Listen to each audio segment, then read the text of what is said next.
wayna keenayay jidka siinleyda ama sababta labadan heesooda dhaliyay had iyo goor cidda macnayn jirtay ee u magac bixin jirtay waxa ay dadweynaha marka heesta Cabdiqays aakhiro xaqiiqada naga xigta ayaa laga dhigay inay siyaasad tahay oo Cabdiqays leeyahay durba markii askartani wadankii qabsatay dimuqraadiyadii iyo xorriyadii iyo madax banaanidii iyo noloshii waa tan la waayay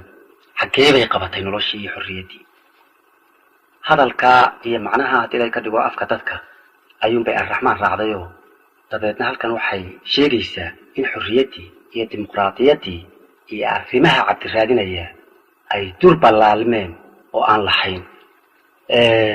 halka markay maraysay labada heesood ee mid waliba ta horena soo baxday iyadoo madax banaan arraxmaanna loogu jawaabay Cabdiqays ayaa waxa jirtay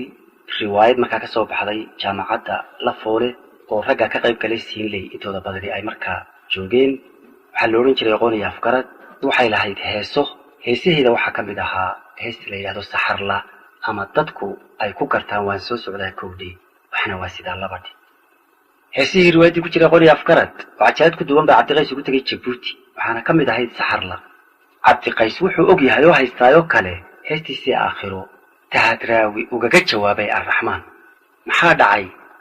Cabdiqays waxa la filayay hadduu hees ka jawaabayo inuu ka jawaabo tii aakhira ka jawaabtay magaceedu ahaa arraxmaan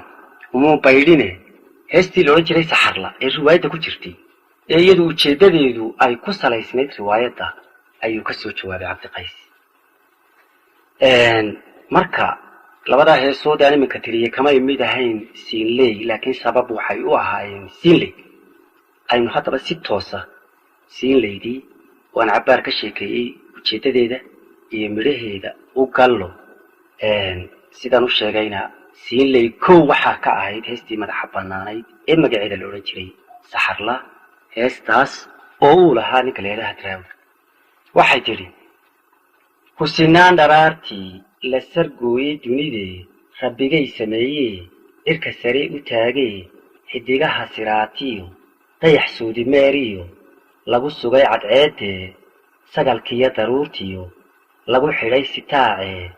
dhulka gogol la seexdiyo saba lagu nagaadiyo laga dhigay sindadabkee buuraha la saaree dhirta samayda ciidiyo salka loogu joojee saddexlaa badiyo webi lagu yidhi sabeeye dabadeed la saanyee qofba meel la siiyee saldhigeedu qaydnaa cidi uma sinaynoo dadku ruux sabooloo saranseer ku raagiyo gurya samani yaallo sidka dhalay ku haysto hele seer ma weydiyo laba kala sitroonbaa subax noolba joogee salfudaydku xaawuu jannadii ka saaree ruuxaad sugayso maqan waa la saadshaa sahan waa la dhowraa ha sahwiyin ha silalin sarka dhaban ha noqonin ha saluugin qaybaha qalin baa saxeexee waxaan saatir kuu qorin ha u suldhabaalayn kala saar run iyo been kala garo sir iyo caad in salaad weligeed kala tahay sunni iyo faral u ogow saxiyamaan inaad saamajiidiyo sanqartirasho kala daa naf jacayl sawaabo sanka kuu daloosho kuu suray hoggaanbaad u sidaa maqaarkee ha ku daba saqlaysii ha u gaabin seetada sugsugtiiyo cadaadiyo ha ku saydhin laamaha waan soo socdaa kowdhe waxna waan sidaa labadhe samir yeelo weligaa saxarlay ha fududaan